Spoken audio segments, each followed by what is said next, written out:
We'll guide you through how to remove white edges from image in Photoshop. If you find this helpful, don't forget to like and subscribe.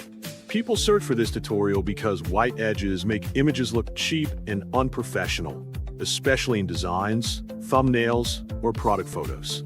To remove white edges from an image in Photoshop, begin by opening the application and creating a new project by clicking Create New. Name your project whatever you prefer.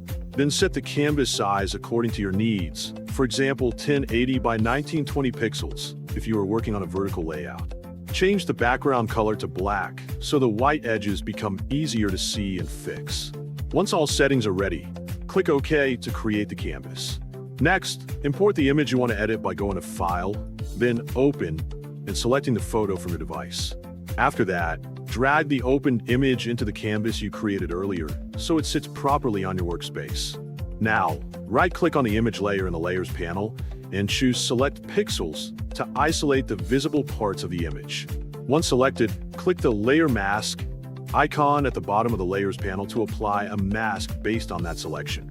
This will help you refine the edges more precisely.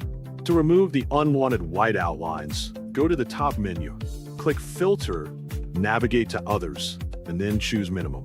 In the dialog box that appears, adjust the radius value carefully while previewing the result until the edges look clean and natural without cutting too much of the image. Take your time here because every image behaves differently. When you're satisfied with the result, save your project by pressing Ctrl S to keep your progress. Finally, if you need the finished image for sharing or uploading, go to File, choose Export, then select Export As and pick PNG format to preserve transparency and maintain the cleaned edges in your final output.